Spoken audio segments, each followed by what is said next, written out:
Thank you, everyone. It's great to be here. Oh, fantastic. I think my microphone's working. I can hear it loudly. My name is Viktoria Turk. I'm a senior editor at Wired UK, and I'm delighted to be hosting this session here today with Jutta Steiner, co-founder and CEO of Parity Technologies, and Juan Benet, founder of Protocol Labs. Thanks you both for joining us. Now, who here saw Sheryl Sandberg's talk earlier? Almost everyone. Not surprising. So her talk was titled, "What Kind of Internet Do We Want?" And it kind of struck me that that could actually be the title of this session. But I think you're probably going to get a rather different answer to what you heard earlier. A bit of a different perspective on how the future of the web and the internet could look. Now, before we start, just so that we can get a bit of an idea of who you are and what your familiarity with the topic is, and also just to wake you up a bit because we are in the post-lunch slump, let me pose you a couple of questions. So who here has heard of blockchain? If anyone hasn't got their hand up, I know you're lying because it was mentioned at least 4 times in just the previous session. Who here is confident that they know what blockchain actually is? A few less. And who here has heard of Web3? A handful. Okay. Well, by the end of this session, you should at least have a kind of top-line idea of what Web3 is and why we're talking about it. So you'll go away having learned something. Now, Juan, Jutta, I'll let you guys do your own introductions. So tell us a bit about who you are and what you do. My name is Jutta Steiner. So as Vicky said, I'm founder and co-founder and CEO of a company called Parity, based out of London and Berlin largely, where we work on tools for what we started calling Web3 about like 4 or 5 years ago.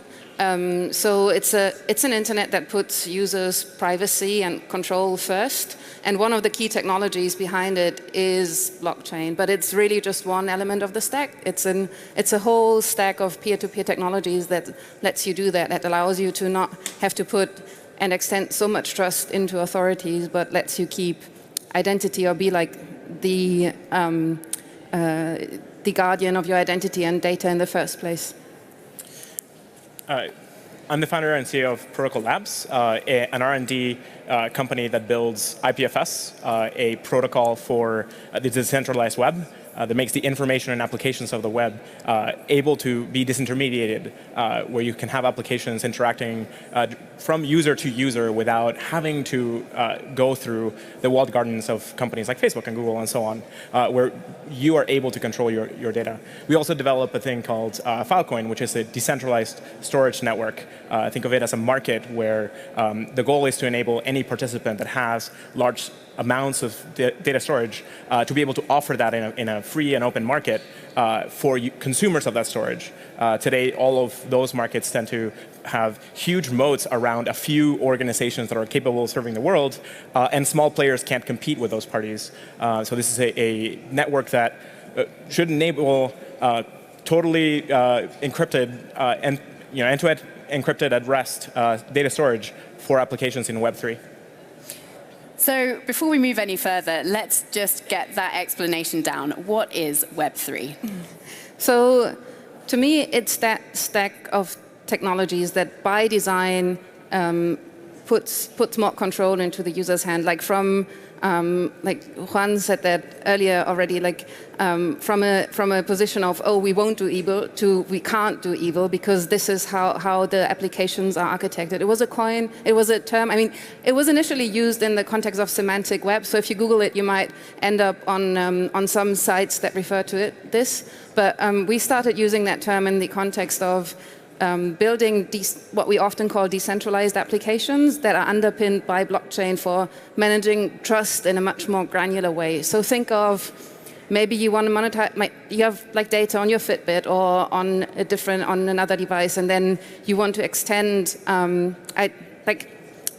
so I think for me, it's 2 things. Like, hopefully, it's a remedy against like all the damage and like all the evil things we've seen, but also it would enable users to to interact with on the web and with their devices in a fundamentally different way. So if you have like a device, like I have this Oura sleep tracking ring, and like it's pretty annoying. I love it because it shows me how my sleep is, but I can't access the data, and I can't make it accessible to anybody else to do research on it, which would be great. But like with certain data, we don't do that because we're so aware that this is really sensitive data. With like our activity on Facebook, we share that without thinking, well, like until recently, without thinking about it too much. But like, for example, enabling on a blockchain and something like Jérôme Lanier called micro-licenses or data licenses, so you can actually share that data in the context of medical research to certain institutions. Like that's sort of the optimistic dream of what Web3 could enable. So we're talking like a complete overhaul of how the internet works, right? Moving from that centralized model that we have at the moment with the few giant tech companies essentially controlling a lot of the data on the internet to a decentralized model. Yeah, so I think about it in terms of moving from, Web 1.0 was about static read-only content. You can think of lots of articles and documents and so on being put online for you to read, access, link to other articles and so on. Web 2.0 brought about dynamic applications and the ability for you to also participate and add your information to these applications, interaction with others and so on. Think of social networks and maps and all kind of applications and systems that you rely on day to day. Web3 is about trust.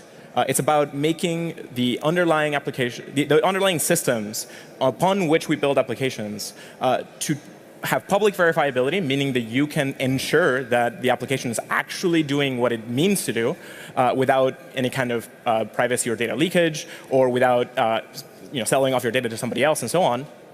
And it's also about verifiability of transactions, so that when you start interacting with other participants, those sets of interactions are verifiable themselves. So if you are in a peer-to-peer marketplace and you are trying to have some sort of interaction and transaction from one party to another, today we rely entirely on intermediaries whom we trust. Think of participants like eBay that are shouldering on the burden of making that market work.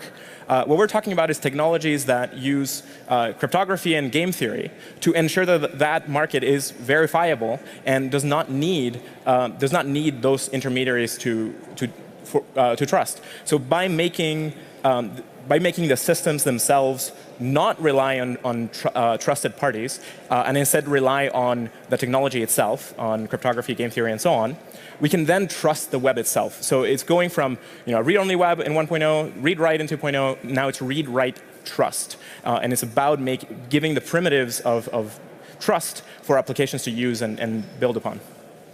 So that's top level what Web3 is. That's the vision. Why do we need it? Why do we need to change? Surely the internet works pretty well right now. Well, I guess I think there aren't. I mean, I personally came to the space actually about 4 or 5 years ago. Like, to me personally, what made me move and work on this was really like the revelations that Snowden brought. And I mean, even before, like, I felt like I think the first time even.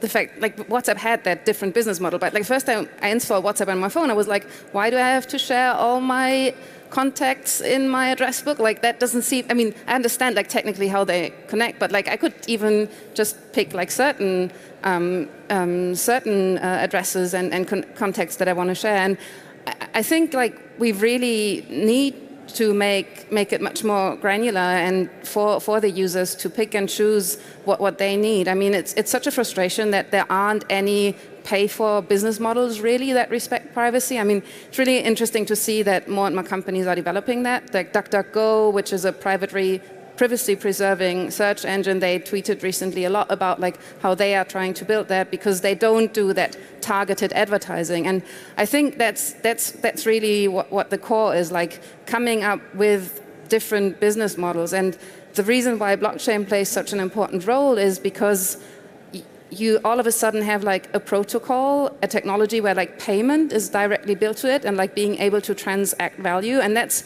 why there is so much excitement about the technology, because it lets you build like a fundamentally open infrastructure, open commons, that lets you do things that we previously could only do by referring to intermediaries.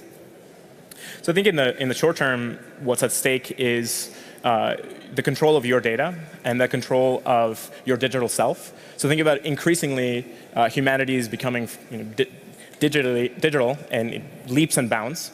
So these days, the vast majority of our interactions tend to be through some sort of application over the internet. As that continues and more of the world comes online, we need to ensure that the systems we're building upon have a special attention to human rights and civil liberties.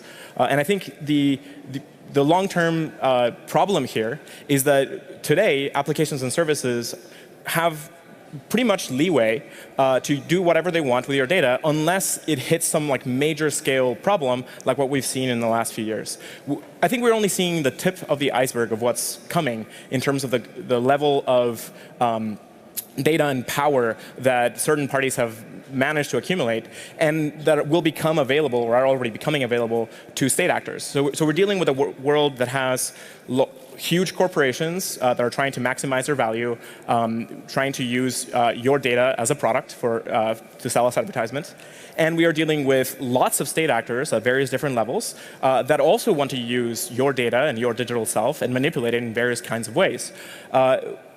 We're not even close to seeing the impacts of something like the reputation system that are being deployed, things like that are being deployed in places like China and so on. Those systems have to do with the same kind of problems that we're talking about. If we build underlying systems that put you in control of your data and don't allow the certain kind of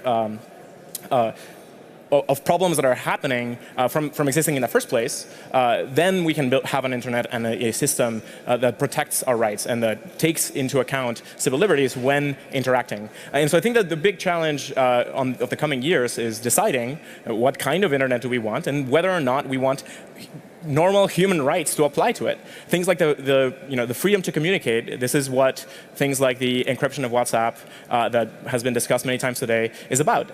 Should two parties on the planet be able to talk to each other privately without asking for permission to a corporation, to a government, and so on? Many governments say, hey, no, that freedom to communicate, that's a bad thing. And we're going to encounter all kinds of other challenges upon our rights and civil liberties. Should we have the freedom to assemble online? All kinds of things are going to be questioned. And we are in a race right now to build the systems with rights at the bottom layer so that applications don't have to take on the burden of defending them all over the place or don't have the ability to subvert them. I mean, although digitization feels very pervasive and ubiquitous. We're just at the starting point where we're putting more and more hardware surveillance infrastructure around us, all the wearables like Alexa, Google Home, and whatnot. I mean, this will become this will make George Orwell look like Sesame Street at some point if we don't really work on the right way of how we want to deal with each other. This really brings me back to rethinking the business models and what we want to allow people. I think in that direction, the panel before, the fact that we have now something like GDPR and we're starting to think about what regulation do we want to put in place, and could we even use something like blockchain to hard code regulation into our application so we come to that point where we can't do evil by design, basically. So I'm sure lots of people in the audience here probably agree with your views and agree with your vision for the future, but this isn't just hypothetical, right? Your companies and others are actually working on tools and solutions to make this a reality. Where are we at on a technological level? Why can't we access this Web3 already? So, I mean, even though it's been 10 years that the Bitcoin white paper came out, I mean, 10 years is not that such a long time frame for developing a fundamental different technology. And there are key technological and computer science problems that need to get solved. It's not that easy to develop peer-to-peer networks and whatnot. So, I mean, to me, really, Bitcoin and also to a certain extent Ethereum that I was part of very early on, we're just prototypes in one way or another, and we're at this time moving to much more mature technology. We are working at the moment on a framework called Substrate that lets you easily customize I like to speak more about consensus technology these days than blockchain, because if you say blockchain, people always want to know how does mining work. And it's not that important. Like, it's more important that you understand, like, this is a consensus network that lets you come to a common understanding what the state of the world is. And like, there were a lot of discussions around like private and public networks and whatnot, but really, like, we're coming now to a point where we also integrate more and more other cryptographical technologies like zero-knowledge proofs that actually let us put privacy first in these applications. Because blockchain alone is really a bit boring. It only becomes interesting combined with all these other peer-to-peer technologies in a full Web3 stack. I think right now we're already seeing many applications deployed that are part of the Web3 banner. The issue is they're not the type of applications that we tend to associate with the web. So we think of the Web 2.0 world with this highly dynamic, beautiful experience, consumer app-oriented medium where both on the web and mobile applications kind of fit together to give us that end-user experience. The majority of what contributes to the Web3 world starts very low level and starts with fundamental primitives that enable certain kinds of transactions to appear. So blockchain is one part of that. Things like Bitcoin are one example of an application. It's very limited. It's a very narrow piece. What we're seeing now is an expansion of that type of capability and do what Bitcoin did for money, but do it for all kinds of interactions and all kinds of applications. So there's a number of applications you can see already today that are usable, but they're not delightful to use. People are going through the catch-up phase of building this extremely difficult to build, type of system. Hard problems are being solved here, to now starting to layer the delightful user experiences. We're seeing the start of that. It took a while for that to catch up. So right now, if you want to see the actual killer applications of these systems, you're going to be exposed to raw interfaces that aren't nice yet. And so most people will conclude, oh, this stuff isn't here yet. And the reality is that it's there. Think of like a bank. You don't think of a bank as not existing because it has a bad mobile app. You understand that a bank has other kinds of applications. You don't think of the law or a court as not existing because you can't look at the outcome of a trial or interact with a court with a nice mobile app. That system is there and in place and living.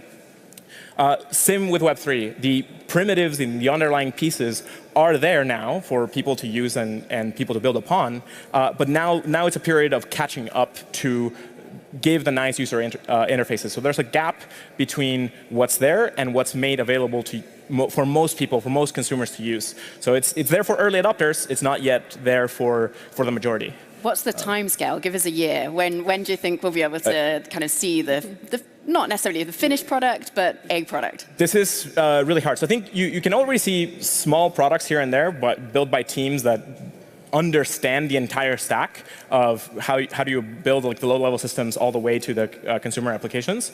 But there are few and far between. You haven't yet seen the explosion of most mobile or web application developers coming to a technology, being able to build something quickly and get going. That's not there yet. So in terms of a specific year, it's hard to say. Worth noting that the tech that made Web 2.0 possible came in the late 90s, early 2000s, and it wasn't until 2005, 6, 7 that we started to see the real impact. So it took a while. In this case, we probably now, I think that probably the nicest end user experience that we've seen so far was a thing called CryptoKitties. I don't know if you saw it. It was kind of a game and a for most people, it's kind of a joke application. But that was, I think, the example of combining all of the components to make a nice user experience.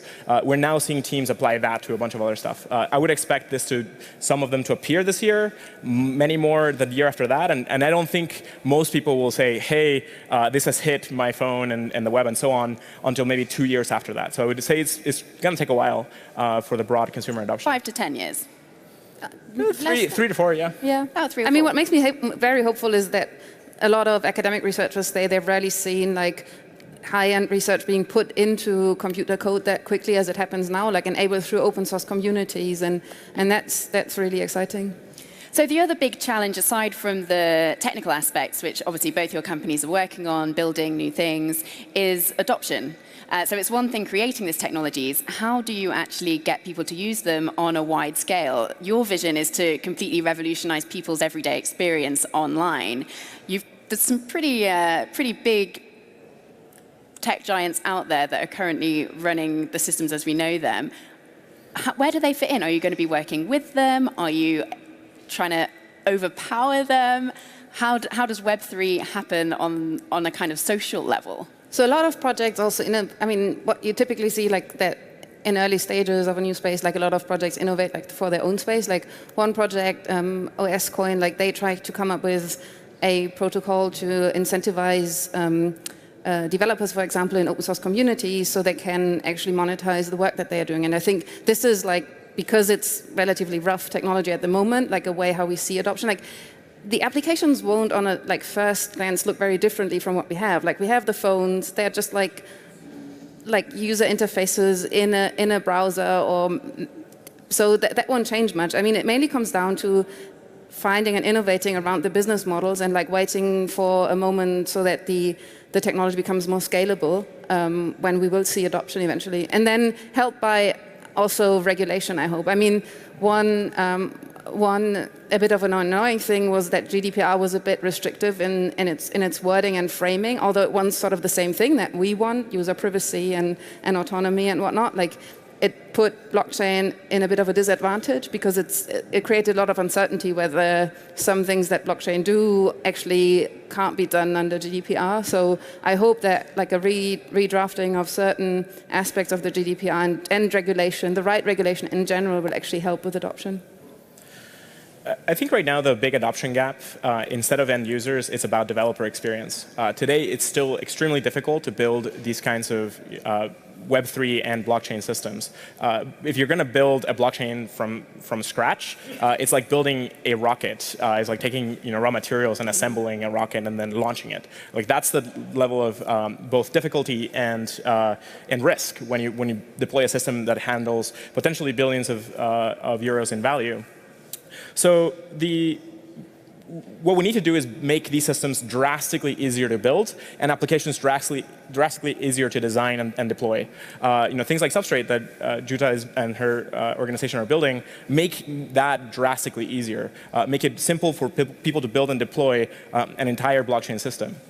After we get the developer experience right, that's when we can start focusing on the end user experience. And so there's this two-step phase here. A lot of the organizations and groups are focused on adoption at the developer layer, and then we'll start to see the impact of that and really great end user applications that'll come for a while. So you're expecting, for example, Facebook or Google to start using Web3 technology, or are you expecting new companies to come forward Web3 from scratch and act as competitors to those kind of services? I hope that it will enable also a lot of new companies, like small and medium companies, to form and startups, because this is where a lot of innovation happens. I mean, Facebook, and they are big corporates by now, and as corporates also somewhat lazy in their decision making and whatnot. So I hope, because of that promise that this is open infrastructure, it will actually also prevent like these dead zones from forming around companies as they grow. So I'll make a couple of points. One point is, in most innovation waves of the internet and the web, we've seen the giants of the past not really catch on to the real technological improvements of the future, because for some reason it didn't quite mesh with their tech. And when you think about Web3 technologies, they are fundamentally at odds with the type of control and dominance that the existing incumbents want to have. So it's kind of hard to envision them jumping onto this. Despite that, in order to not be caught off guard and so on, we've seen a few blockchain projects at least being rumored or announced at these large players. But it's antithetical. It's antithetical to the whole movement.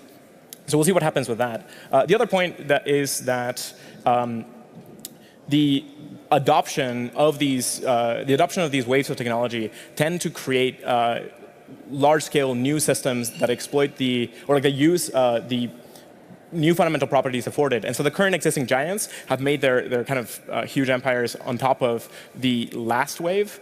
They don't really reason about the new business models in the same way. And so it will very much likely be new kinds of applications that develop in full.